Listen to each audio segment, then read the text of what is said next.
Hello, everyone. Hello, hello, hello. Welcome to episode 23 of the Rollout Show. 23 episodes. I know. Who thought we'd actually make it this far? I was hopeful. Would you put money on it, though? No, I would have guessed that you would have left by now. I mean, I tried. I was really trying to go out there and get other offers, try to find another co-host, but You always come running back. Boy! I was going to try to find... Yeah, that was really weird. I don't know what that was. Boy! I mean, I was going to come in with, throwing some shade, but then I completely lost my train of thought because You're you just welcome. went Boy! I was going to try to find somebody that was less of a Mark Richt fan. Oh, man. Everyone's a Mark Richt I fan, know. let's be Who honest. hates He's that great. guy? He's awesome. So big news from the Rollout Show. Big news. That it was kind of sort of spoiled. I saw on Twitter, but that's fine. I saw that. Don't look at our Twitter feed, Weston. Oh, my bad. We have now launched a website. Hey, yay. You can find us at therolloutsports.com. That's therolloutsports.com. We actually have a .com. I know, not .net or .sports. Or not .fledu/org.net. Anyway, you can find all of our newer podcast episodes there. We're going to be doing some fantasy stuff. We've got draft ranks coming out alongside with this episode of the show because we're going to discuss those ranks on the show later on. I am pumped about it. We're going to be putting articles about baseball and football and all that good stuff on there. So check it out. That's therolloutsports.com. Hope you like it. Give us a rating on iTunes, yada, yada, yada. Okay. And give us some feedback if we hate it, and then I can fire Bradley. Tweet us at The Rollout Show if you have feedback about the website.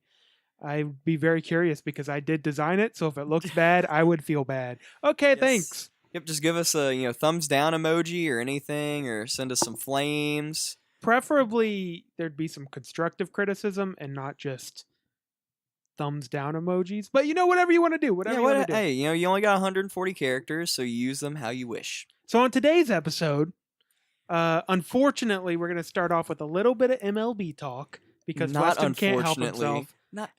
It's coming down to the dog days, man. And you gotta talk baseball. After that, for probably like an hour, we're going to talk about fantasy football because we have just done our rankings for this season. And we usually kind of sort of do this offline, at least I personally do, to help prepare for my drafts. But this is the first time they're going to be on the internet. So it'll be interesting to see how we do. Since we have this fancy podcast and everything, we actually discussed it instead of just in passing in the car or at Starbucks or something, just talking about where we think players are going to be. So it's pretty exciting. We have official rankings. Does it make you nervous and excited? It makes me nervous that someone that I ranked higher than you did isn't going to do well. Really? Yeah. Is there... Well, we'll get into that later. Yeah, that's for a later later discussion. Well, I'm chomping at the bit right here. Take us away to baseball hell. I was going to say paradise, but I couldn't. I couldn't get the words out. Take us to baseball hell, Weston. And this week's edition of Baseball Hell with Weston. Take it away. That saddens me. I'm just going to take a sip of my water while you do this. You need to get into baseball, man. Could you make that sip any louder? I mean, it's going to be cool once we get sound effects because I could hear the flames roaring up behind me and I felt ready to go. That's the next stage in our production budget. That's right. Step 1, get new microphones. Step 2, website. Step 3, soundboard. We're getting there. And move into the office that I took pictures of that we'll post later on from our new offices. You going to post some stuff on the IG? On the IG. Let me say 36th floor, man. 36th floor. You can also find links to all of our socials at therolloutsports.com. Another shameless plug. I try. You're really getting good at this. I feel like I'm getting better. Slowly but surely, I have improved. I'm proud. 24 hours plus later, I feel like You're starting to get there. I'm starting to get the hang of it. Anyway, Baseball the biggest baseball news of the past couple weeks has been the Marlins have actually officially sold. What up? Ding, ding, ding, ding, ding. It's been much anticipated all season long, even at the All-Star game, which was in Little Havana in Miami. It was great. But the king of the Yankees has bought the Miami Marlins. The captain. The captain. Oh, Jeter. captain, my captain. Jeets. Derek. Just call him by his first name. Yeah, Derek bought the team. You know Derek, right? Everyone knows Derek. Everyone knows Derek, right? That guy's a jerk. Derek. All right, anyway. But Derek Jeter, along with Bruce Sherman, who's a former hedge fund manager and president of different investment firms. So he's the suit of this operation. He really is. And he's actually... Jeter is going to be the CEO, which there has been some debate whether he's really prepared for that, but he's going to be the CEO, but he's not going to be the control person because Jeter, he put forth $25 million, which is a lot of money, but if it's a $1.2 billion sale, you're pretty far down the totem pole. That's all Jeter put in was 25. And they're going to let him be the face of this whole investment group? He's kind of going to be the face, but I kind of deem it the equivalent of when a group who owns the Dodgers now bought the Dodgers and Magic Johnson was an investor. And they kind of made a big deal about Magic Johnson is now the Dodgers owner. And Magic Johnson was kind of really the PR head. He was sitting behind home plate at every game. He's talking to everybody. The difference was, did Magic Johnson push for that whole thing to happen? Because Derek Jeter has been actively looking for investors to help him. He clearly wanted to buy the Marlins, but didn't have the capital for it. His dream always was, even when he was playing, and once he realized the kind of platform he was going to have, he always wanted to own a team. He just never knew what team that would be and when the opportunity would be. And I think he saw that, Miami's a great town, especially if you're going to have a really big sports franchise, but it's just, are you going to get the people out there? And that's the main challenge. I think he saw the opportunity. He lives in Florida already, and he figured this was probably going to be his best opportunity to strike.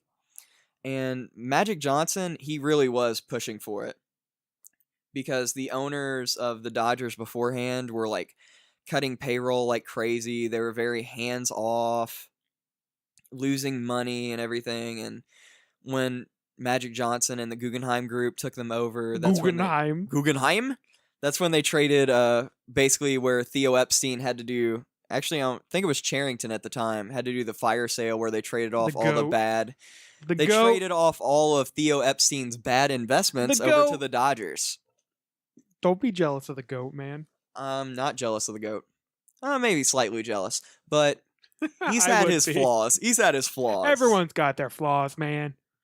But it's very exciting news for Miami. I was actually down there when the news broke, so that was really exciting. They hate Jeffrey Loria, right?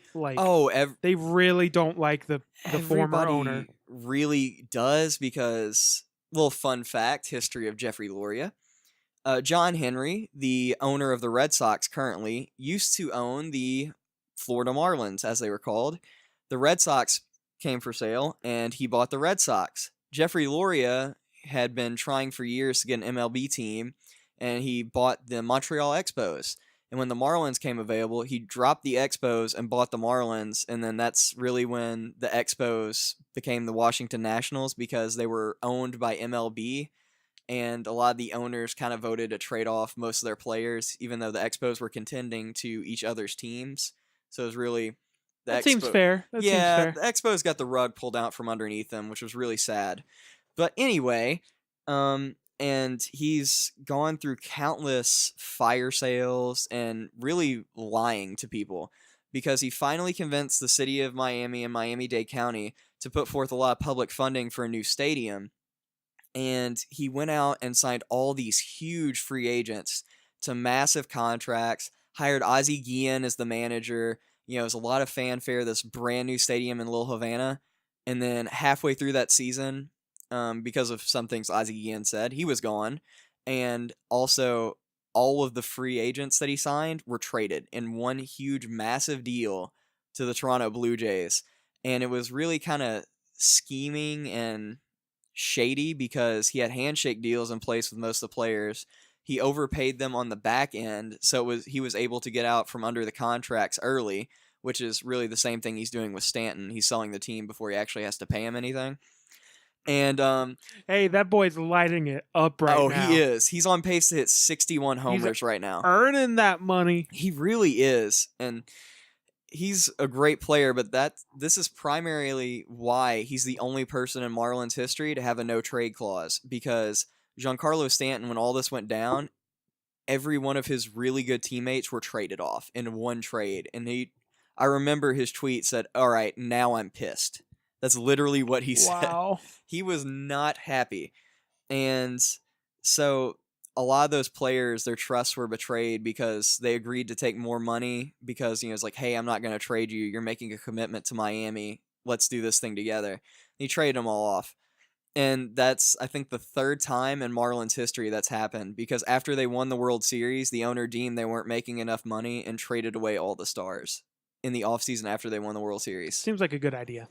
Yeah, Jeffrey Loria did the same thing when he traded Miguel Cabrera and Dontrell Willis for a package of players that only two of them panned out, Cameron Maybin and Andrew Miller, and neither of them panned out for the Marlins. And they both panned out years later. So, yeah. Is there anything else you want to talk about in baseball hell? Actually, I want to talk about the standings, which is really interesting because in the NL Central, the Pirates are still kind of in it, but they're... Is Andrew McCutchen still on that team? He is, and he's been raking. There you go. He's I know raking. players. I have him on my fantasy raking team. It. Shout out to Kutch. Anyway... There's 4 teams within 6 games, and the Pirates are just now kind of falling a little bit to the wayside, but last week it was 4 teams within 2 games. Wow. Which is crazy. That's tight. And now John Lester has just hit the DL for the Cubs, and they also have Wilson Contreras, their starting catcher, is injured, and they haven't been looking great, to be honest with you. They've lost... I think they're 6-8 in their last 14 games, and 2 of those games they won on a walk-off wild pitch. So, really, it was a product of who they were playing, not really they kind of won the game, if you necessarily say, but still counts as a W. You have the Cardinals surging, the Brewers are in second place, they got Neil Walker playing better baseball. So, it should be a fun race down to the end. You have the Dodgers, 85-34, crazy good. They're running away with the division in the West. Then you have the Rockies and Diamondbacks as the wild cards with identical records, 67-54. And then you have the AL, which Boston out to a decent-sized lead on New York. New York's 4 games back, and the Rays are still kind of hanging around. Then you have the Central, which is really interesting because you have the Cleveland Indians in first place, and the Royals are in second place. Excuse me. Wow, what was that? What happened? I don't know. Were you about to throw up? Please don't throw up on my floor. I'm not throwing up. It's just a little coffee don't coming back. Don't make intern Lucy have to clean that up. I didn't say eat it. Intern Lucy is a dog, not an actual person. That's why I got a little confused. Please don't call the police on us. Yeah, please We're not don't. making a small person lick throw up. It's a dog. Even though she is my child and I love her dearly. Isn't that right, Lucy? Don't wake her up from her nap. She's so entertained, she's sleeping. It's because she's in baseball hell with us. My gosh, dang it. Anyway, so the Indians are 5.5 up on the Royals, but the Royals are half game out of the wild card, and the Royals have 10 games left against the Indians head-to-head, so they can really make up some ground, especially once they get Salvador Perez back, who's really the engine that runs the Royals. He's the foundation, all-star catcher. Foundation. I mean, he's the Rock, man. He's the foundation. He's one of the best catchers in the league. No, Dwayne Johnson is the Rock. I think Dwayne Johnson would agree that Salvador Perez is a Rock. I bet you Dwayne Johnson doesn't know who Salvador Perez is. Really? Guaranteed, because I don't know who Salvador Perez is. And I know more about sports than a lot of people. I don't know if you know more about sports than Dwayne Johnson. You might be right, because for a second I forgot he was a professional athlete. Granted, in Canada, but he was a professional athlete. So, and, he also has a show where he's like a sports agent. That doesn't mean you know about real sports. There's athletes on that show. Ah, pish posh. Anyway, Bradley's wrong. So, and then you also have the Twins who sold off at the deadline, but they're still hanging around 6 games back. They're kind of in the wild card race still. And even though a lot of their team got traded off, they're still trying to go for it. And kudos to them.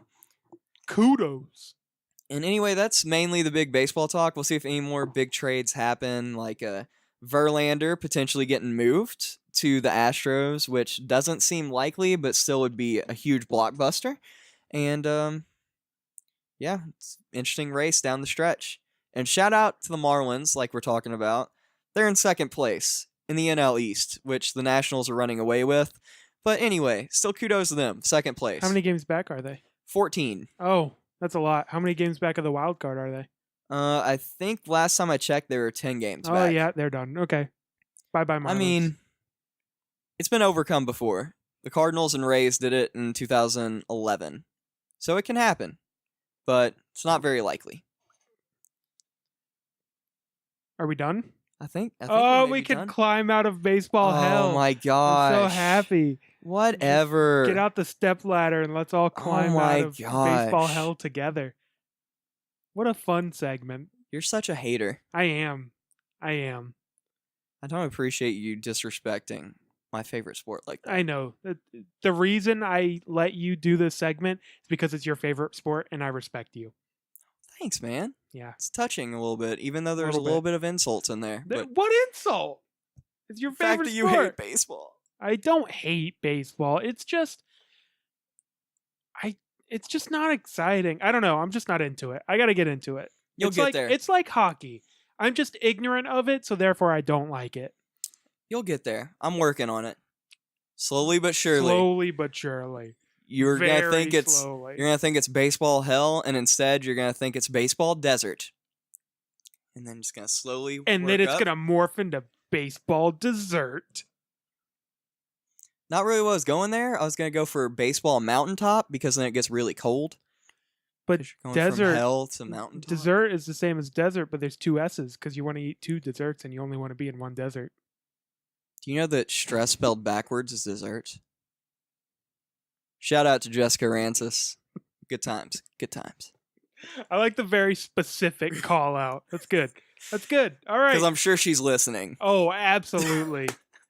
She's absolutely listening. Yep, I knew it. Haven't talked to her in years. All right. Fantasy football. It's back. I'm so happy. I love fantasy football. We have a personal league that we do, so we always compete and all that. We have work leagues and stuff. I can't remember in our league who won last year. Yeah, you know what? You won, but you got David Johnson and Le'Veon Bell. So that's a recipe for That victory right there. is your mistake. You could have had both of those players. Well, I had the number one overall pick, so it's So- not really my fault. I took Antonio Brown. It's everyone else's fault for letting you Really? get both those players. Not I really. think so. Not really. I mean, It's Antonio strategy. Brown was the consensus number one. Anyway, it's not I picked my draft position, Bradley. Regardless. Look, you didn't know Big Ben. Never mind. Fantasy football. We're back. Reset. Fantasy. Everyone take a deep breath.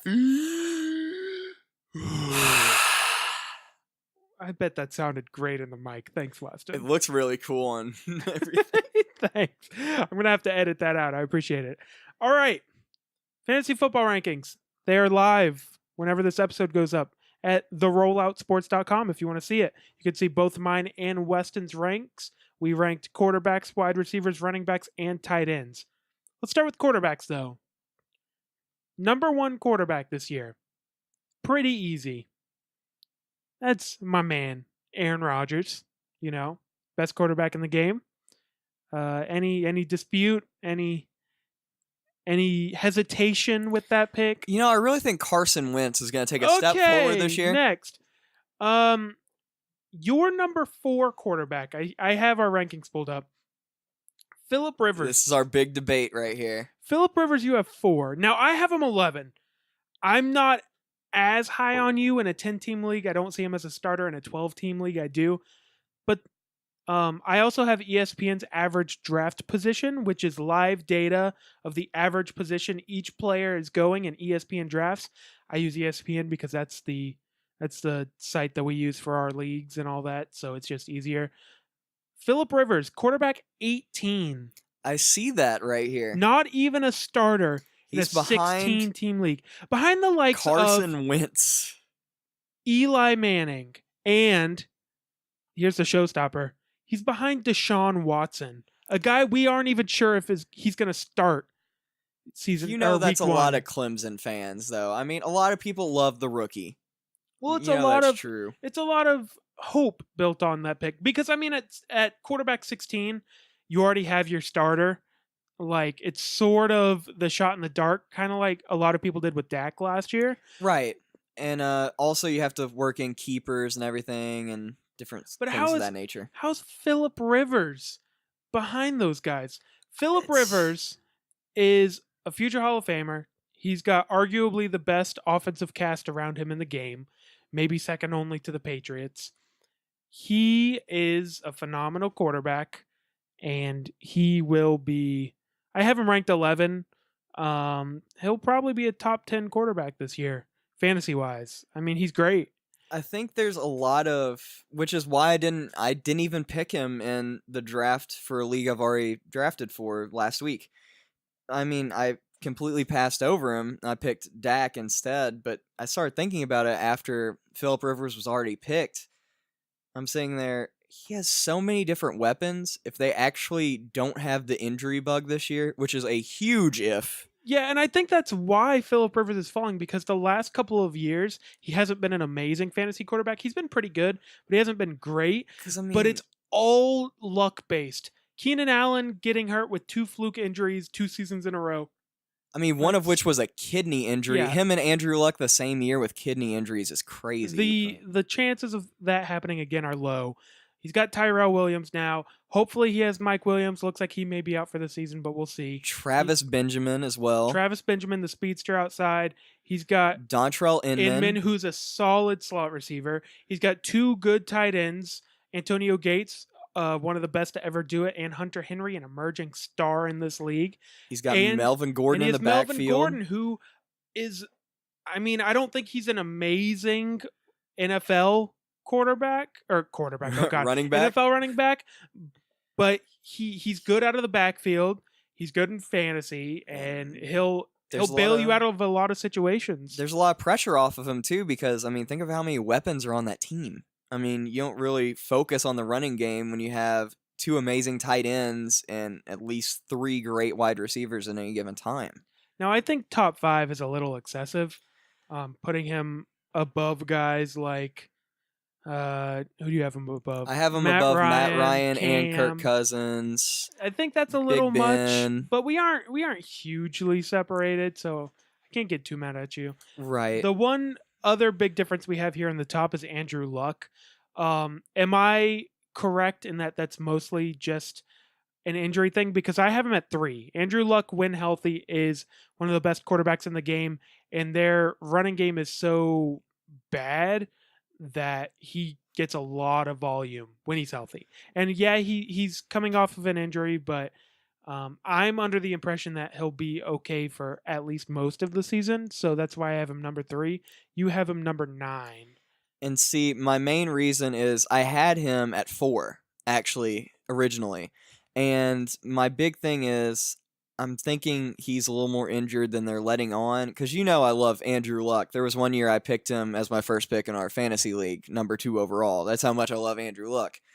But I just started seeing everything that's happening, and I think the Colts are going to fall flat on their face. I think their defense is going to be really good, but the offensive line, there's questions. Ryan Kelly's injured now. They're starting center, so they're looking at bringing in Yeah, that's a Jeremy tough Zutaw loss. and maybe Nick Mangold, which they're both pretty good, both getting older, but when you lose your starting center and your quarterback's already injured, that doesn't really look good for you. And they have downplayed Andrew Luck's injuries before when it's been Right. worse than they let on, and it caused, hey, he'll be back next week. Oh, actually, he'll be back next week. Oh, actually, he's out for the season. Right. That was 2 years ago when Hasselback had his resurgence, and he was really Right. good, and he almost brought them to the playoffs. Matt Hasselback.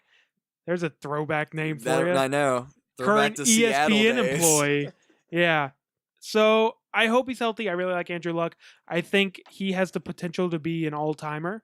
When Absolutely. you watch him play and he has time in the pocket, and you know, time. I mean, I don't know what other word I was looking for, but time. He may be second only to Aaron Rodgers and guys I like to watch them sling the ball around. He's got great arm strength, great accuracy, great decision making most of the time. That's one of his flaws. Is sometimes he tries to force balls. Sometimes he really does. But the thing I give Andrew Luck a lot of credit about, he has a lot of fourth quarter comebacks. He'll dig his team a hole a little bit, but he'll dig them out of it more times than not. I just like watching him throw the football. Like he's got great talent. Hopefully he can kind of turn his career around because his career hasn't gone horribly. He's made some deep runs in the playoffs, but he's sort of not living up to expectations right now as the guy who was supposed to be the next John Elway. And see, I think he's a little underrated overall. Oh, I would agree. Because talent wise, I would agree. He's amazing. It's just he was on, and I think it's going to change with Chris Ballard in the front office now. It's just he had a coach and a general manager in his organization and an owner who was dealing with his own off the field issues. But there was just a lot of disconnection in that franchise. Not even that. Their offense is centered around deep passing. They say, Andrew Luck, stand in the pocket for 5 seconds, 7-step drop, chuck it downfield. But their offensive line is horrible, and they can't protect him, so he gets hit and get injured. And they have a defensive first coach who has an awful defense almost every year. It's going to get better with their drafting and different moves, but still, I mean, when you have a defense first coach, you expect the defense to be good, and that's really their weak spot. And it's just they had the oldest roster in the league 3 years in a row. I mean, yeah, you have a great young quarterback, but if everyone else in your roster is really getting up there and is on their last legs. Well, think about their feature running back. Frank Gore. Frank Gore, 33-year-old who's been good. But he's been solid. He's an old 33. There's a lot of mileage on those legs. And injury issues from earlier on in his career. He's been nothing but steady recently. He is getting up there, and one day he's going to fall off. And it may be sooner rather than later. I don't know. They don't really have a lot behind him.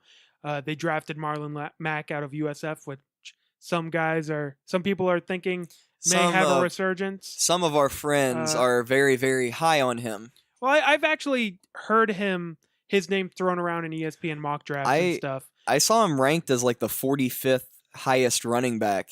I watched a mock draft that the Fantasy Focus podcast did for ESPN, and Field Yates drafted him in like the 11th round.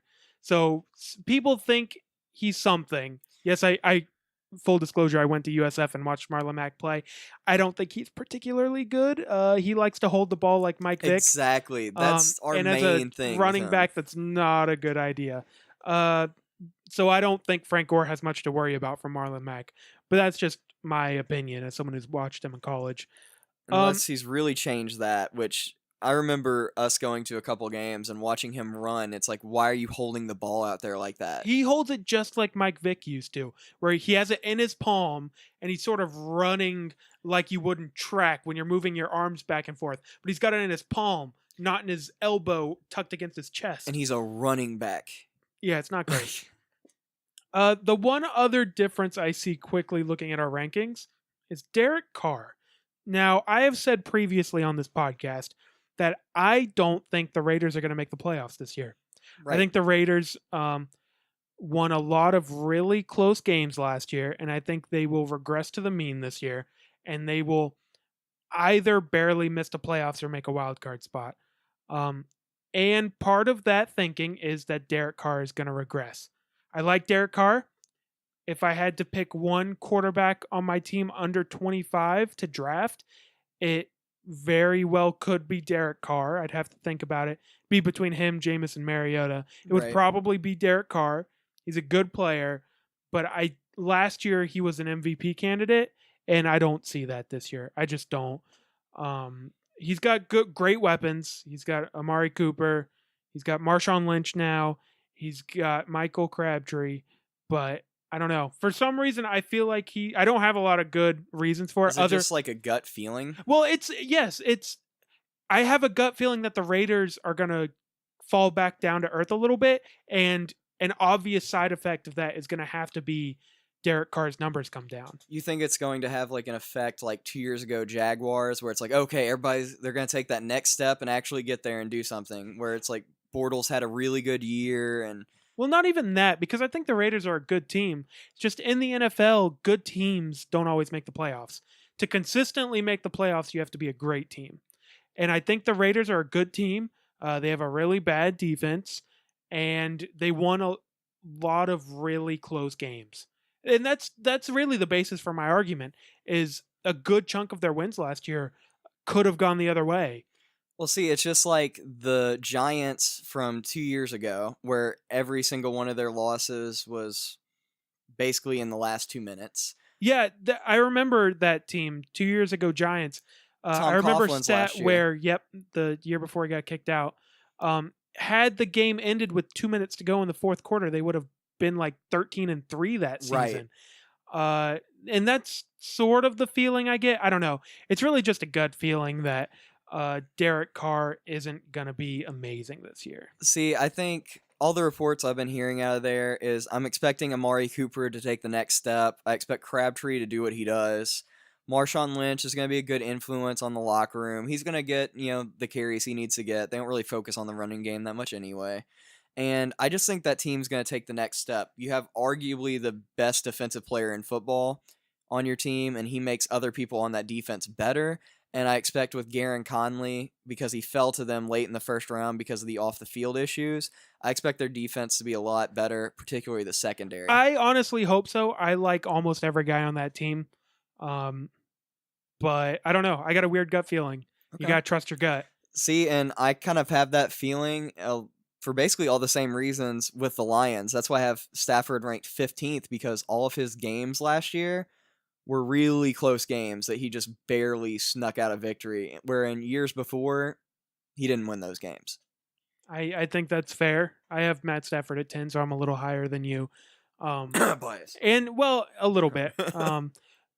And he really fell back to earth down the stretch last year. He really Which is did. why I have him 10 and not higher. Like, I have him behind guys like Big Ben, Cam, who I think is going to have a good bounce back year, Russell Wilson, Kirk Cousins. Don't need to get into that conversation. The one more quarterback I want to talk about before we move on to running backs, though, is Tyrod Taylor. So the Bills are more or less in tank mode. They traded away Sammy Watkins. They traded away their best corner, got Jordan Matthews, who then got hurt.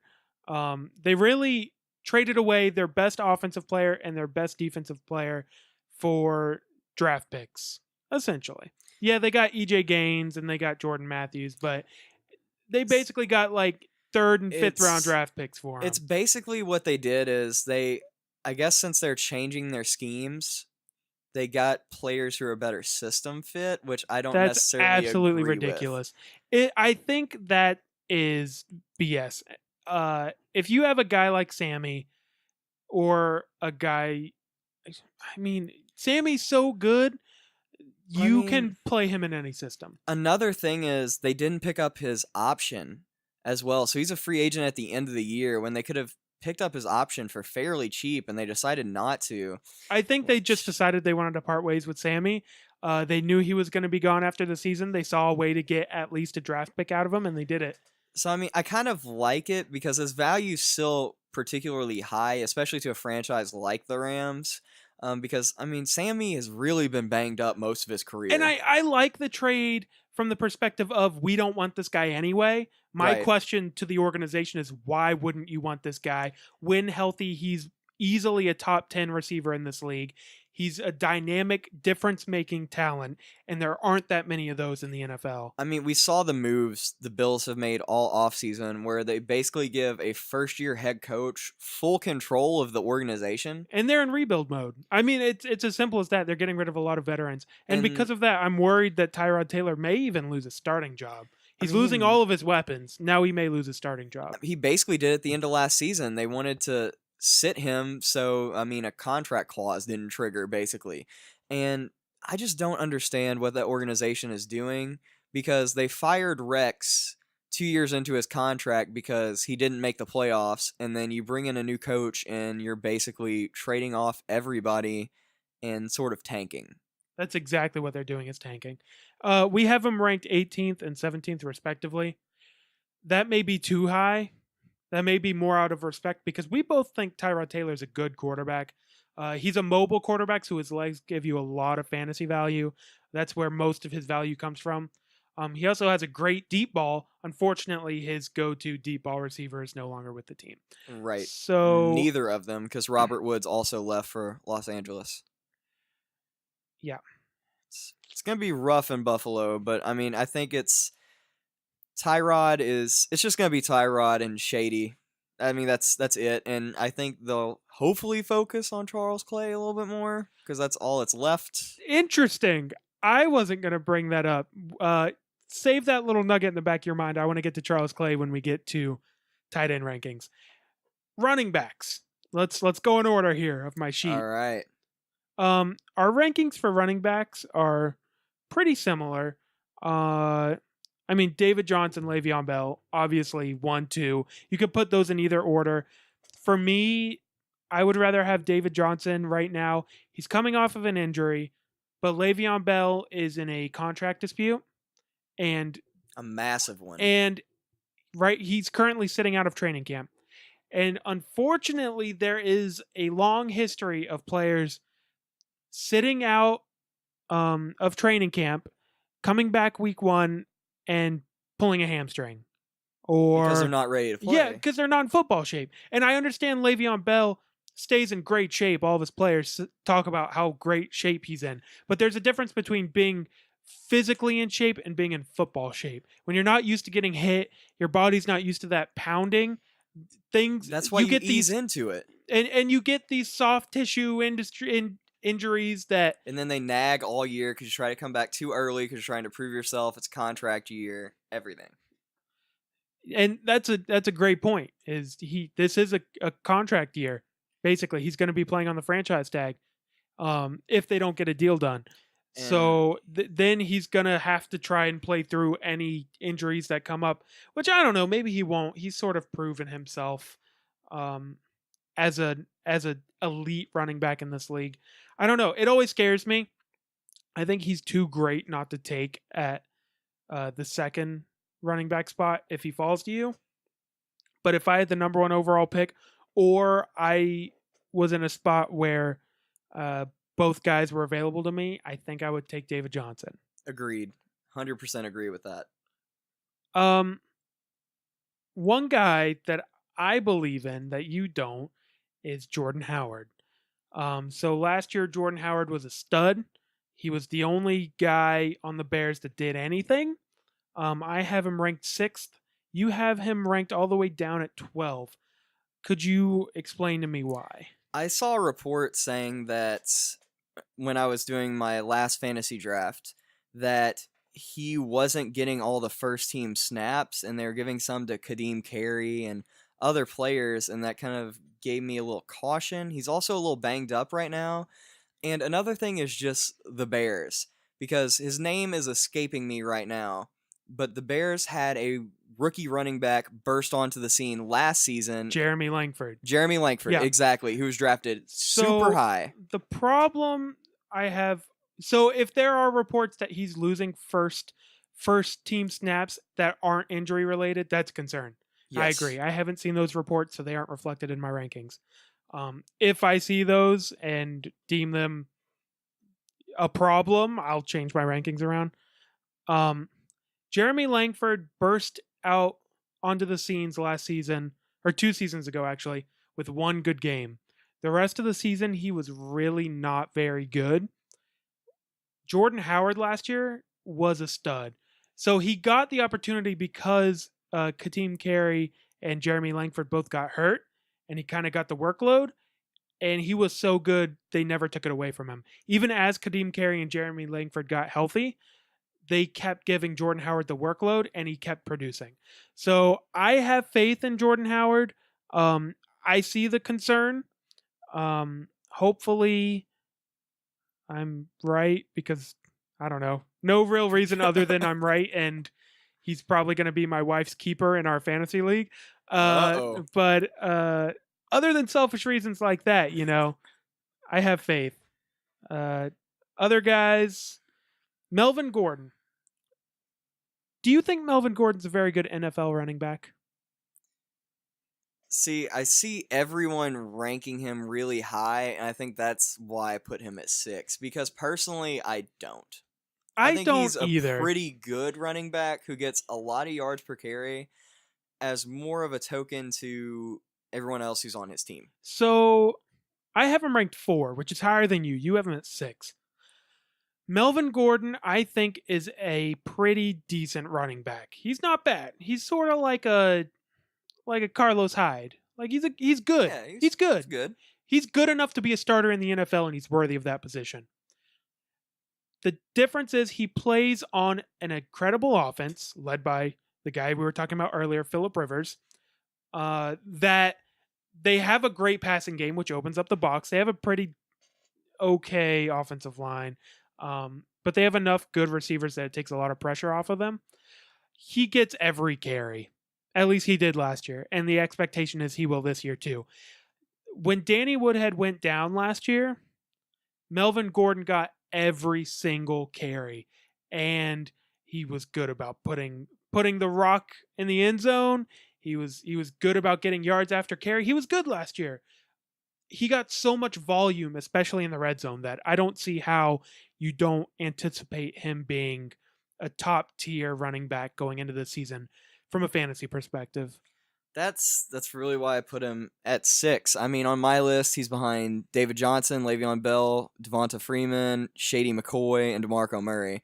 I just think they're all going to have better years than him, and it's just part of it is I think they're better players than him, honestly. It's just the only reason he's really that high on my list is the talent around him.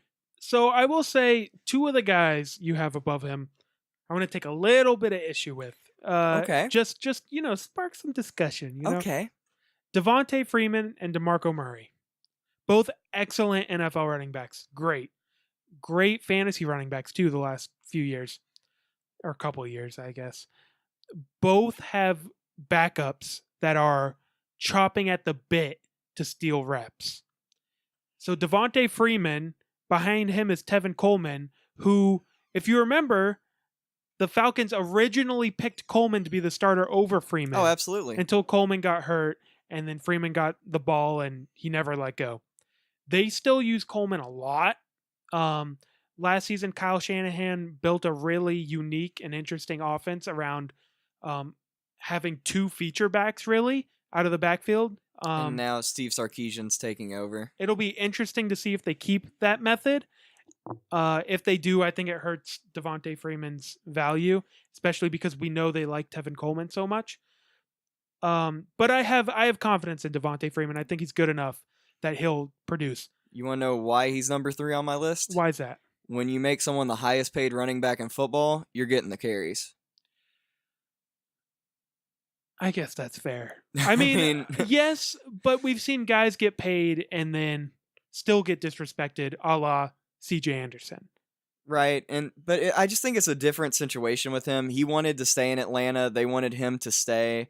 I think they really do like the dual threat running back thing. But and NFL wise, that's a great strategy. Oh, it is. It's amazing. It was marvelous last year what they did on offense. Because when one of them wasn't having a good game, then you know what? You get the ball to Tevin Coleman out of the backfield. It's just they do different things well, even though Devontae Freeman is great at catching the ball out of the backfield. It's just he's more of the kind of bruising bell cow running back, where Tevin Coleman is more the change of pace, even though they kind of have similar skill sets. I try and avoid situations where there's a running back by committee. I guess the real difference with this team, at least last season, was it was a running back by committee, but they were both on the field at a time. And usually the fear with a running back by committee is team's going to drive down to the 3-yard line, and then they're going to switch the running back out, and the touchdown's going to get vultured. That didn't really happen with the Falcons last year. Which is what happened with Gillislee with the Bills and Shady McCoy, Yes. where McCoy wasn't getting the touchdowns, and Gillislee would come in. Which and is just why I poach have him. LaShawn McCoy 3, because Mike Gillislee is gone. And now their entire offense, now that Sammy Watkins is gone, is LaShawn McCoy. Yep. DeMarco Murray. This is the guy, and I have him ranked 8, so you have him 5th. There's not a lot of squabble there.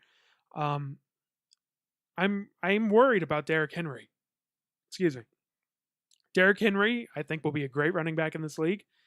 He's very, very good. And he didn't get a ton of work last year, but he got a decent chunk. And when he was on the field, he looked really good. DeMarco Murray's a guy who's had injury issues. He's getting a little older. And eventually, Derrick Henry's going to have to take over that job. Don't know if it's this season. Don't know if it's the season after. But it will be soon, which scares me about DeMarco Murray. See, it's another reason why he's number 5 on my list is scheme. Because that is a run-first team, basically no matter what. They added weapons in the passing game. Right, and I agree with that, but their entire focus this offseason was adding weapons in the passing game. Right. So I wonder if that sort of changes a little bit. They're still going to be ground and pound, at least from my gut feeling, from what I've seen. It's all going to run through DeMarco Murray setting up the pass. It's either going to be Mariota scrambling and running to set up the pass, or it's just going to be giving it to DeMarco Murray. And I think they're going to feature both of them in the backfield at the same time because, I love Derrick Henry, and that man is a bruising running back. So you can really feature him and DeMarco Murray at the same time on the field. And you kind of have Derrick Henry more as like a fullback kind of type if you wanted to.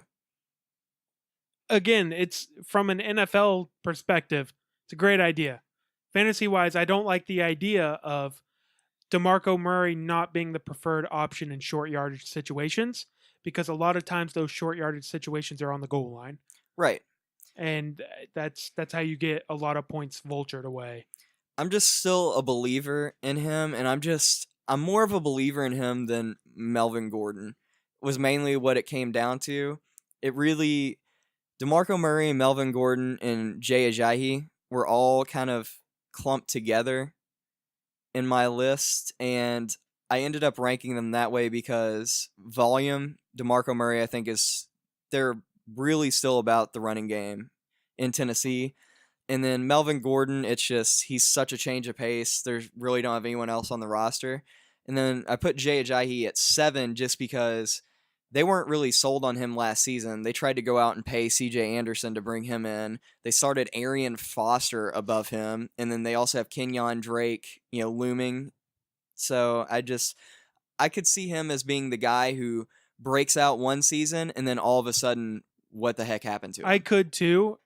If I was going to pick one guy on my list to basically predict as a bust, it would be Jay Ajayi.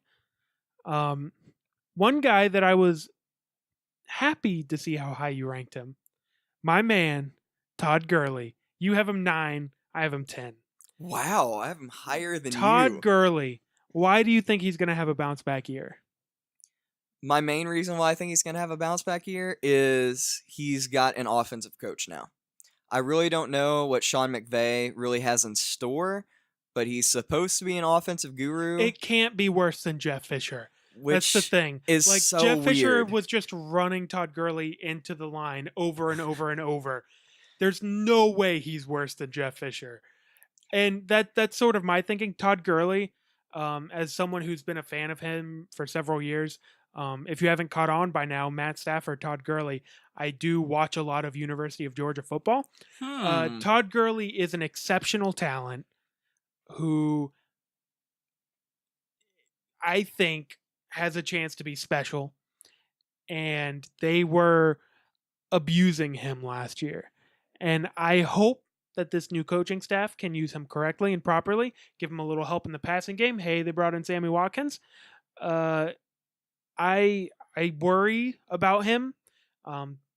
He looked last year like Trent Richardson, like a guy with all the talent in the world that just couldn't get it figured out. Exactly. And I hope that this year he figures it out. See, I have that fear with him as well, and also another thing is just the organization he plays for, because there's been a ton of good young talent that comes through that organization and then just can't do anything with it. I mean, you can see the guys star on defense. You have Aaron Donald, Robert Quinn, Tremaine Johnson, the Jack Rabbit, who's now in with the Giants. Excuse me. Wow. But Good job. thanks. But you don't see the offensive guys really burst onto the scene. Like Tavon Austin has like all the talent in the world, was never really used properly. They gave him an extension anyway, and he's just never really figured it out. So my thing is, I just don't know if I have a lot of trust in that organization. But it's a new coaching staff. I mean, so it's tough. I know what you're saying, but you can't really say you don't trust this coaching staff when the coaching staff is completely different. That is true. It's just I've seen it all before. If you haven't caught on by now, I followed the Rams quite closely over the past few years, and I've seen guys like Josh McDaniels come in and he's going to be the savior of the team, completely new offense and everything. He's going to be the one who actually figures out Sam Bradford and makes him into an MVP candidate, and he drops the ball. Well, that's because Sam Bradford's trash. He's not trash. Anyway, he set an all-time record for completion percentage last year, and his offensive line was toilet paper. Yeah, Grayson Lambert did that 2 years ago with University of Georgia. How's that? This is college versus NFL. How's that working out? This is college versus NFL. Can we just move on, please? If you would quit being insulting, we can. Show some respect to Sammy B. Sam Bradford is trash, and you know it. Ezekiel Elliott. That's why he was traded for a first-round pick, right? Yeah, because they were desperate. Yes. And we both say they overpaid for him. Well, yeah. The consensus is that they way overpaid for him. Hey, save their season. This is supposed to be the fantasy show, Weston. We talk about fantasy. You threw an insult at me. I did. I apologize. All right, we're good. I meant it, but I apologize for derailing our conversation. Oh, okay. Yeah. All right. Half apology accepted. Ezekiel Elliott. You have him ranked 14th. I have him ranked 11th. Right now, he's going to miss 6 games. I think we both expect that number to come down a little bit with his appeal. That's usually how the NFL suspensions go these days. They kind of come down heavy-handed. It gets appealed to take a game or 2 off. We both expect this to get to 4 games. I wouldn't be shocked if it stayed at 6. It sounds like he may even try and file an injunction to play the whole season and do it next year. Sort of the Tom Brady route. Right. We'll see. If that happens, he moves up to number 3. Oh, yeah, he shoots way up the list. But I ranked him at 14. I really wanted to rank him higher. Honestly, I wanted to put him above Jordan Howard. But it's just, as it sits right now, he's missing 6 games. So I have to go with face value, and right now he's missing 6 games, so I had to put him at 14. Now, if you can get him, I don't know, 4th round, even back half of the 3rd round, I would be thrilled. Yeah, he's going to miss the first 6 games, and that hurts. But if you can get Darren McFadden towards the end of your draft to replace him those 6 weeks, and then you have Zeke, a fresh Zeke, down the home stretch. Excuse me. Wow. I got your back. Professional broadcaster. You have Zeke down the home stretch, the last 10 games of the season. I guess 9 games of the fantasy season. You'll be looking pretty. I mean, Darren McFadden is probably going to give you top 10 production while Zeke's gone, just because that offensive line is so good. And the offense will probably be pretty good this season too, with second year of Dak, Des Bryant finally fully healthy. Right, Cole Beasley in the slot. I mean, the offense, Jason Witten, always reliable. I mean, the offense should be pretty good, above average. So I think if he were playing all 16 games, he would be ranked 3 for me. Him missing 6 games is big, but it only drops him to 11 for me. I still think 9 games of Zeke is better than 16 games of guys like Carlos Hyde, Marshawn Lynch, Spencer Ware, any of those types of names you want to throw out there. Right. I agree with you on that point. It's just the 6 games is a lot to overcome. And in the previous fantasy draft I've been mentioning, I think I got him in the 4th or 5th round just because he was too good to pass up. I mean, nobody left had the kind of upside he had. So really waited on a quarterback till kind of the very end just because I had a chance to get Zeke, and And I you don't don't blame pass you. that chance. We ranked 30 running backs, so we're gonna. If you want to see the differences in our rankings, there, check them out at therolloutsports.com. Hey. Now let's move to wide receivers because I'm sure we're tight on time. Let me check, actually. Wide receivers. Yes, we are. Oh, good. We have receivers and tight ends to get to. Wide receivers. Antonio Brown, obvious number one. Then, we basically have the same top six. Antonio Brown, Odell Beckham Jr., Julio Jones, Mike Evans, AJ Green, Michael Thomas. The order is slightly different, but those are our top six. Those are sort of like the upper echelon of wide receivers this year. Michael Thomas, I would like to talk about. Second year wide receiver, plays on an offense with Drew Brees, one of the greatest quarterbacks ever. He kind of stole the offense last year. He ended up being arguably the best receiver on a team with Brandon Cooks, which was impressive. And now he's the number one guy. And number one guys with Drew Brees tend to do very well. So Absolutely. that's really the only argument you need to put him in the top echelon of receivers. Guys that we're pretty different on. Alshon Jeffrey, you have him 10th. I have him 16th. Please talk to me about Alshon Jeffrey. When he's healthy and motivated and getting along with his quarterback in a good offense, he's electric. He's a top 10 receiver. Yeah. You gotta know when to cut it off, man. Anyway, Alshon Jeffrey. I think moving to Philadelphia, he's going to get into the offense. He's going to be basically Carson Wentz's best receiver he's ever had in his life, and he's going to completely change that offense. So I think really it's more of scheme and change of scenery with him, and he's betting on himself because he took the 1-year deal opposed to the 5-year deal offered by Minnesota. So I really think he's going to have a monster year.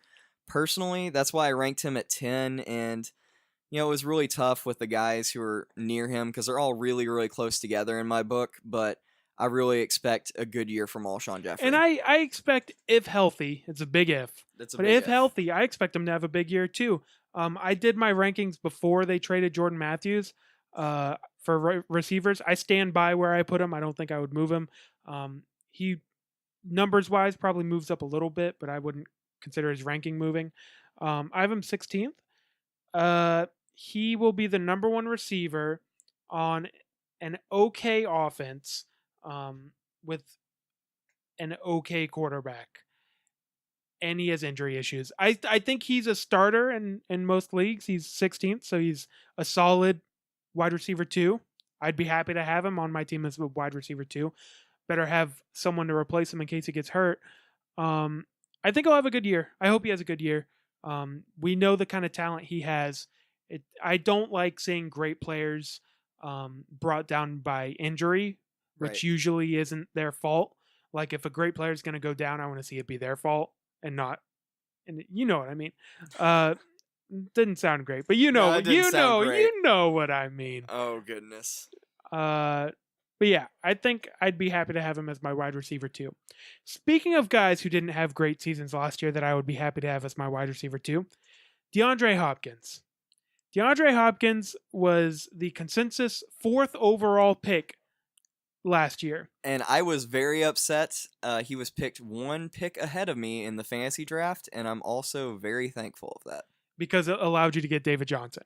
Yes, it did. In basically every league I was in last year, he went first round, usually top half of the first round.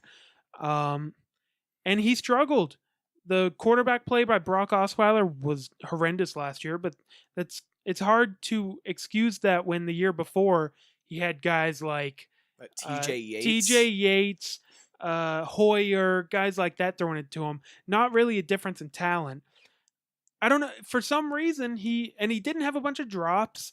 He just wasn't that productive. He wasn't getting open. It was very weird.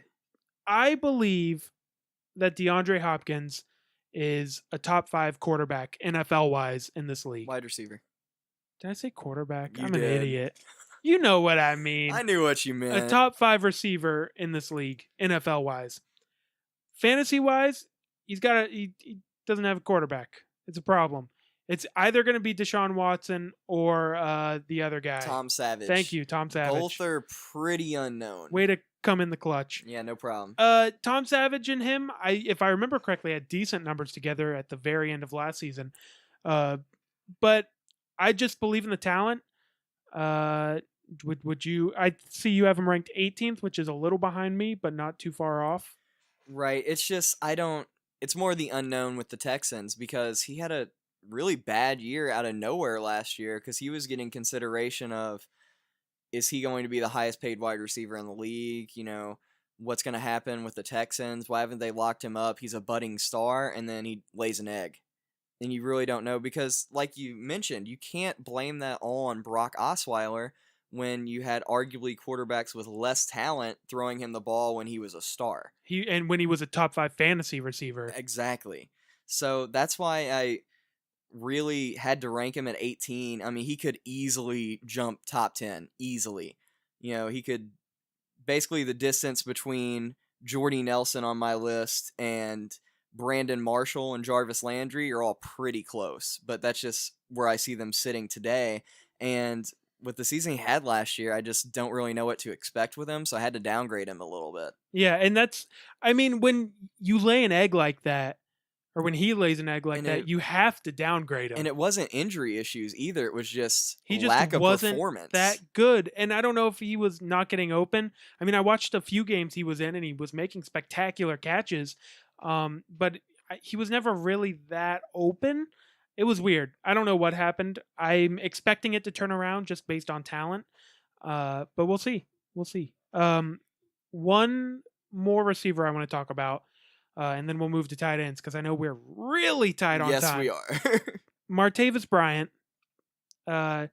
conditionally reinstated into the NFL. He can participate in preseason now. It's not official whether he can start week 1 or not, but basically everyone's saying it's more or less done. Every report I've heard about this is as long as he doesn't get himself in trouble these next 3 weeks, he's in.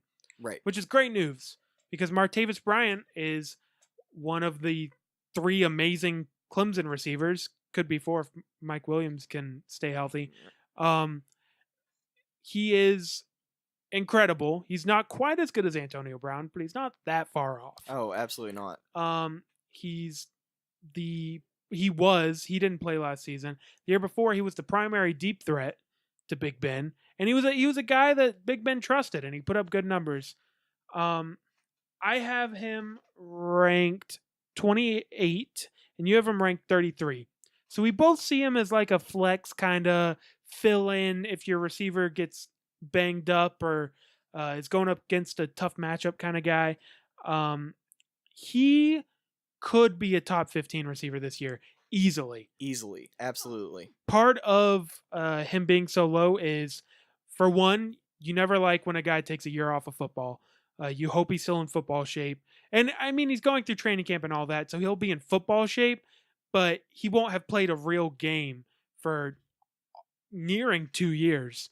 Exactly. And then the other concern is, there's a chance he may not get reinstated, which would be real bad for your fantasy team if you drafted him expecting him to be like your wide receiver 2. Yes. And then he's suspended.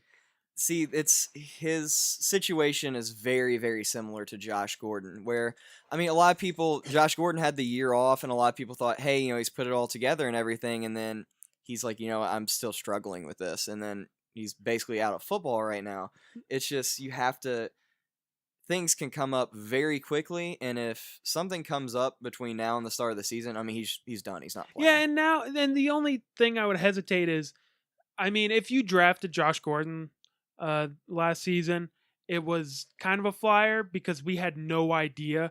We really didn't think he was going to get reinstated, but we thought there was a chance. Right. Martavis Bryant is basically, assuming he doesn't get himself in trouble, 99.9% chance of being reinstated.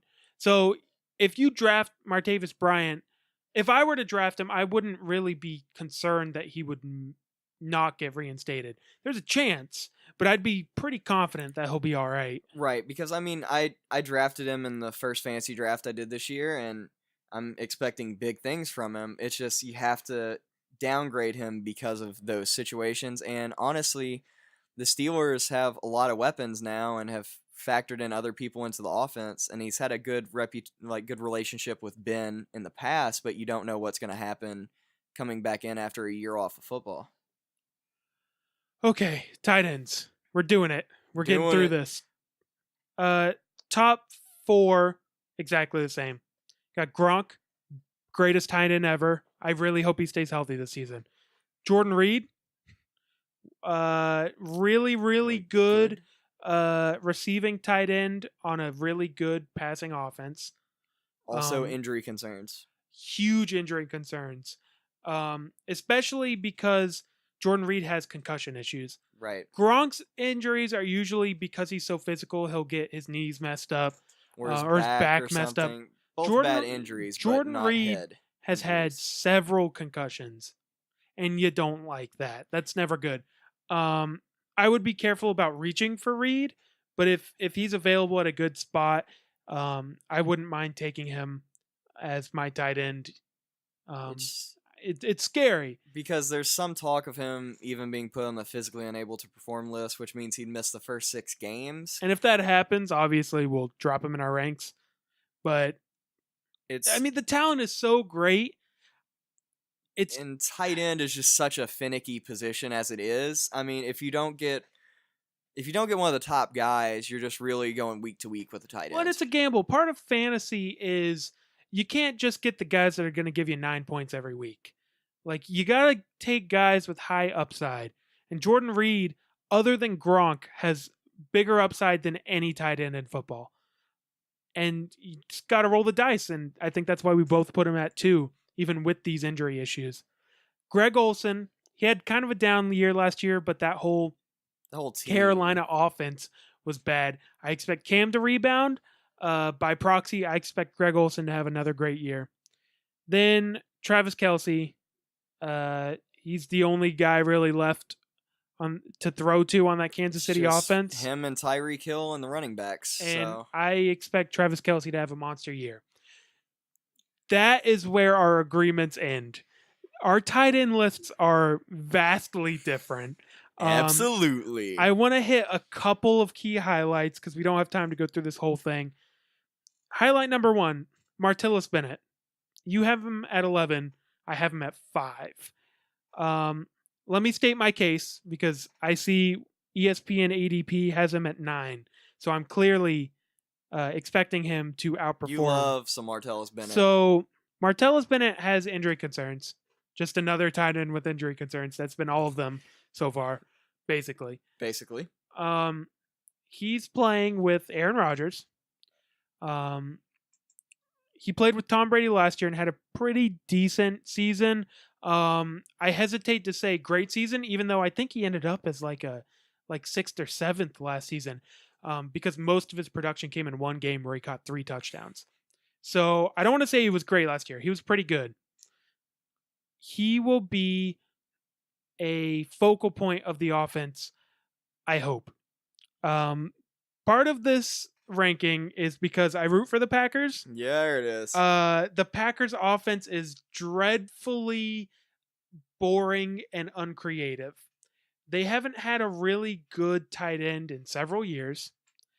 And I'm hoping with talent-wise a top 10 tight end, they can do something with it. I'm probably a little high. I have him above guys like Jimmy Graham, Hunter Henry, Delaney Walker. He's probably a bit high, but if used properly, I think he could be the number 1 tight end in fantasy this year. But I think there's also a chance he's like the 15th best tight end in fantasy. At least you know, because that's a huge if, because I feel like we're having the same conversation we had last year with Jared Cook. Because talent-wise, No. he is a great tight end because he's fast and he can catch the ball. Okay, stop. Full stop. Jared Cook is not a great talent. He's a Jared great Cook, talent. He is fast and can catch the ball, like for receiving. Freeze. Jared Cook is not a great talent. Jared Cook has great physical abilities. Jared Cook is not an amazing football player. That's why he keeps getting chances. That's why I'm like saying, because like No, I agree. Martellus Bennett has produced before, though. That's the Right. difference. Like Jared Cook has never ever produced other than that one playoff game last year against the Cowboys. That was Jared Cook's highlight for his entire career. He's never done anything except for that. He's always been moment. on bad teams. That's another And thing. last year was his chance, and he was meh. I mean, because he was injured a lot last season, and he wasn't used a whole lot as well. That's another thing. You're talking about the offense is kind of stagnant. He wasn't really a focal point of the offense, right? and we heard he was supposed to be. But was that because he was injured until like week 10? I mean, that's one of the things because he was one of the only guys left on that team at week 10, and then he kind of started taking off a little bit. It's just we've heard this before with the Packers and tight ends, and then all of a sudden it turns out that like Richard Rodgers still makes all the big plays every season, and they just don't expect it. They haven't had one with this kind of talent in a long time. Since the guy can't remember his name who broke his neck. He was talking about the guy in the Cardinals now. Oh gosh, what is his name? He was really good. I completely forgot his name. Oh no. Okay, I hang feel on. so bad. Google. Cardinals tight end. Because he was always deemed as the guy, like, oh, this is the year he breaks out because he's got Aaron Rodgers and he's going to be a focal point of the offense. My thing is, it's the same story, different chapter, I'm afraid, with Martellus Bennett. Yeah, we're just Jermaine Gresham. Is that it? No, he was on the Bengals. Dang it. I don't think he's in football anymore. He may still technically be on the Packers roster. You know what? Just forget I said anything. Martellus Bennett, he's going to have a good year. Let's move on. Head of Delaney Walker. Delaney Walker. See, but the problem is Delaney Walker was the number one option receiving wise. Now probably won't be because there's so many new mouths to feed. He's a guy that will get you 10 points every week. The problem is he's on a run first offense, and the passing offense has a lot of mouths to feed. What kind of upside does he have? That is the main reason why Delaney Walker is number 5 for me, because I think when it's all said and done, Delaney Walker always finds a way to be in like the top 10 of fantasy tight ends, because the other guys on the list, I have Kyle Rudolph at number 6, who injury concerns, but when he's healthy, he's very good. Tyler Eifert, same thing. Jimmy Graham, same thing. The thing is, Delaney Walker is so steady and consistent at tight end. It's a little bit of like Travis Kelce situation going on. He's steady and consistent. So I agree. And Delaney Walker, if I was to have him as my starting tight end in fantasy, I would be thrilled. This really comes down to how you want to structure your draft. You have to draft some upside somewhere. You can't have all guys that are going to get you 10 points a week. Right. If all you want out of your tight end is 10 points a week and you're looking for upside at different positions, like you're going to draft Tyreek Hill as your wide receiver 2 or something, then yeah, you want a steady Eddie kind of guy at tight end that can sort of form the base of your team and hope that the upside guys can carry you to victory. If you want upside with a lot of upside and a lot of risk with your tight ends, then I think Delaney Walker is a bad choice. So really it comes down to how your draft shapes up. And see, that's really what it kind of happens with my general strategy in fantasy, because I'll try to get one of the top guys who's, really steady, but usually like Gronk, Jordan Reed, Greg Olsen, Travis Kelce, they usually go pretty early. Usually too early. Usually too early because name recognition, I feel like they seem to get a little overrated because you expect them to be really good. But then you'll look at Delaney Walker and his name recognition isn't as high as those guys because he's like the same guy. I mean, he's about 10 points a week, but the other guys will basically give you that on average anyway. So that's how I usually game it like that. And then I'll draft a more risky, high upside tight end much later in the draft. That's how I usually look at it. That's why I usually rank Delaney Walker pretty high, much higher than a lot of other people, just because of that. That's just the way I look at things. I think that's fair. I think that's an agree to disagree situation, even though we don't really disagree. Okay, something we strongly disagree about. I know where this What is the going. heck are you thinking with the Bucks offense? You have OJ Howard as your 13th tight end and Cameron Brate as your 16th tight end. You think both tight ends on the Bucks, I mean, I guess they're past 10, so you don't consider them starting unless they're in really deep leagues. But you think both guys are basically going to be top 15 guys this year. Fire the cannons, baby. How? Why do you believe this? Do you think Jameis Winston is going to take that kind of step up this year? I don't know if he's going to take that kind of step up this year. I'm pretty hopeful of it because I think this is the most talent he's ever had. But it's just, they're in love with OJ Howard. And it's another thing with tight ends. I think OJ Howard has the potential to be an absolute stud star in this league. I'm surprised he got to the Bucks. I really thought he was going top 5 or top 10.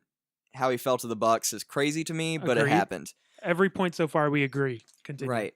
So I think once you're going to see him in that offense with Mike Evans as the main deep threat, one of the main deep threats, him and Deshaun Jackson, they're going to really have Deshaun Jackson as being that guy who just burns past everyone and Jameis lobs it to him. That's what he's there for. I think you're going to see Cameron Brate and OJ Howard play off of each other phenomenally well, and you're never going to know which one is the primary blocker and which one's running a route. And I also think they're going to run a lot of 2 tight end sets where they're both running routes, and it's just they're both great athletes, and I just really expect big things from OJ Howard. I mean, he's just really... So, I agree that I think both tight ends will have good NFL seasons. The problem is it's not an amazing offense. Jameis turns over the ball a little more often than you would like. And I hope he takes a step forward. So far in the preseason, he has not. Of course, that's preseason, Right. but we'll see. I also agree that OJ Howard, I think, will be a great tight end in his career. I think he will be the number 1 tight end on this team. If not during this season, next season. I also think Cameron Brate is a very decent NFL tight end. Really, it comes down to they're going to play both of them because they like both of them. Absolutely. And the offense, especially with the addition of Deshaun Jackson, will not be productive enough to have both guys as top 15. See, my thing is, it's just, I think it's going to be you have to pick your poison with the Bucks. It's either you're going to focus on the tight ends or you're going to focus on the wide receivers. You're either going to have to play an extra guy deep to counteract Mike Evans and Deshaun Jackson, and you're going to leave linebackers on OJ Howard and Cameron Brate, which is where I think they're going to both have a few really big games, and then it's just going to even out. It just goes along with the whole tight end risk thing. Like Tyler Eifert easily could be a top 5 tight end in this league. Last season, he played 4 games, and he was good in all 4 games. But Tyler Eifert's a guy that has major injury issues. When he plays, he's really good. And that's what's so finicky about tight end, because then you have a guy like Jimmy Graham, who on the Saints consensus top 3 tight end. It's him, Gronk, Jordan Reed.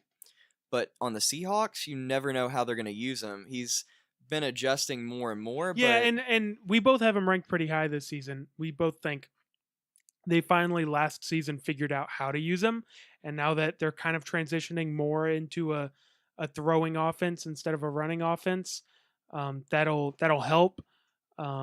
They just didn't use him correctly at first. I think Right. they're figuring that out. And that's why I have him at 7. It's just, I really wasn't sure who else to put in there. I didn't necessarily believe in everyone else that was on that list, and I believe in OJ Howard. So I put him at 13. I also am a much bigger believer in Julius Thomas teaming up with Adam Gase again down in Miami. So I had them ranked higher than most other people would. And it's just Cameron Brate, I feel like, is going to poach some touchdowns in the red zone kind of thing as well. So I think his touchdown numbers are going to be really good.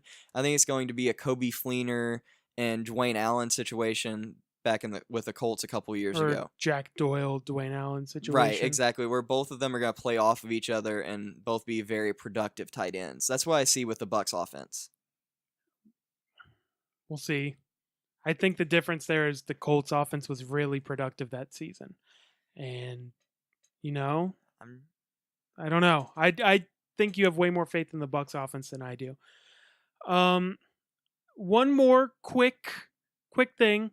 I have a tight end flyer.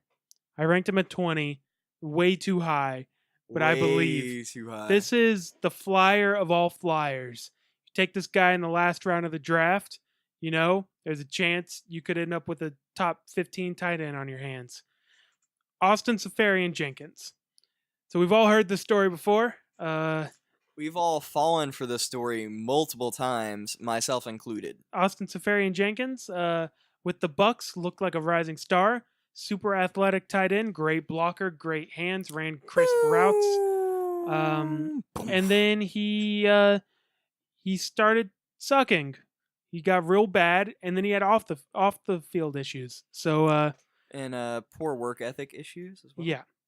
So the Jets pick him up, and all reports say that he is in better shape than he ever was with the Bucks, that he's refocused, that he's been super motivated and participated in everything he needed to participate in this offseason. He's been great at training camp. The Jets have no one else to throw to. Their best receiver, Anunwa, went down for the whole season in training camp. He's all they have. And if he really has turned it around, I think there's a legit chance for some top 10 upside there. We know he has the talent. We've seen it. We've seen flashes of it anyway. The Jets offense has a realistic chance to be the worst offense in the NFL next season. A very realistic chance. Which obviously hurts his value. But if Josh McCown, if they decide to stick with Josh McCown, that definitely helps him out. Josh McCown is a passable NFL quarterback.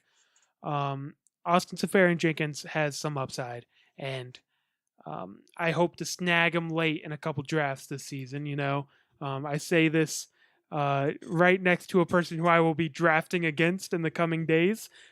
So hopefully he doesn't use that knowledge against me. I don't think he will. That's why I didn't. Based on my facial expressions, fear. I'm sitting over here. Yeah. Looking like thoughts? the Kermit meme, drinking some tea. You agree? Strongly disagree? I kind of strongly disagree because Okay. I feel like we've all heard this before. We I'm have. hopeful. I'm hopeful because I was always a fan of Austin Seferian-Jenkins, even in Washington, and I was even talking to my friends who are Bucks fans when they drafted him. I was like, "Oh, you guys got a good one now." You know, he's arguably the best tight end, you know, coming out of this draft. He can be a huge difference maker. Always compared him to Kellen Winslow Jr. and everything, who was another tight end I was very, very high on. Just laid an egg. I mean, that's why I did the kind of free fall sound into the microphone while you were saying that. Yeah, thanks a lot. Yeah, no problem. Anytime. But I'm not a believer. And then who's throwing him the ball? I mean, it's not Hackenberg, who their offensive coordinator said is practically a rookie. Bryce Petty. Hopefully, it's year Josh 3. McCown. And I mean, you have to hope have for Josh to hope McCown. it's Josh McCown. And For the sake of, they only have a couple fantasy relevant guys on their whole offense. Bilal Powell, Matt Forte, potentially Forte, and potentially Seferian-Jenkins, and that's it. And then that one wide receiver who had a few good games last year that I can't remember his name. Anunwa. That's what I was saying. Besides he's out. Anunwa, when Anunwa went down last year. Oh, I he don't took remember. like Kenny Anderson or something like no his one name. player. He was from like That's Baylor or disrespectful. something. I Wow, that was apologize. very disrespectful. I apologize. But I really don't know. It's just we've all seen it before, and is it more of a factor that Austin Seferian-Jenkins is that talented and everyone else on that roster really is not that talented? That why he's standing out and all the reporters, because there's a lot of reporters at Jets camp, are really looking for something to cling on to. And that's a fair point. Could be. I guess we'll see. Do you have any crazy flyers that I can disagree with strongly? I put Zach Miller at 18. I don't think that's crazy. Yeah, That's I mean, fine. I think he could be a lot higher. How I about put, any position? Any position? Do you have any crazy flyers that I will strongly disagree with other than the Bucks tight end situation? other than the Bucks tight end situation? I really I mean, we were pretty similar in most of our pretty. rankings. I Our put, wide receiver rankings were eerily similar. they were. I And mean, we didn't. I don't think we saw each other's rankings before oh no, I compiled them together. I didn't look until after I already sent you my rankings because I really didn't want the bias coming in of where I would drop somebody or rank somebody higher just because you had them a certain place. So I really didn't want to know anything about your rankings. Other than a couple guys, I mean, we're really similar on most positions. the Okay. I all mean, right. the main one, I put Joe Mixon at 17 at running back, LeGarrette Blount at 15, McCaffrey at 16. I don't think you ranked them nearly as But highly. I wouldn't call those flyers. I think Yeah. I rank those guys pretty high too. Like I don't think there's any. Fournette at 8 just because I think he's the only guy they have. I have Fournette pretty high too. Like Dalvin Cook at 20. that's pretty high. I don't know. Okay, well, sorry I asked a question you weren't prepared for. I apologize. Anyway, let's be done with this. If you want to check out our full 2017 fantasy football rankings, you can find them at therolloutsports.com. That's therolloutsports.com. Awesome plug right there. Thank you. Awesome plug. Follow us at The Rollout Show. We're on YouTube. We're on the IG. We're on Twitter. We're on all the stuff. All the Twitters. All the stuff. You can find all of our socials on our new website. That's therolloutsports.com. Give us ratings on iTunes, 5 stars. Throw some love. Check us out on Google Play Music and Stitcher and all that good stuff. But yeah, you have anything else? David Njoku is going to be the best tight end in football this year. That's all I Book got. Book it. Thank you, everybody. Goodbye. Thanks. Bye. You're an idiot. And I'm still recording. Because I scrolled Audacity over and I can't stop it yet. Hit the stop button. Fine.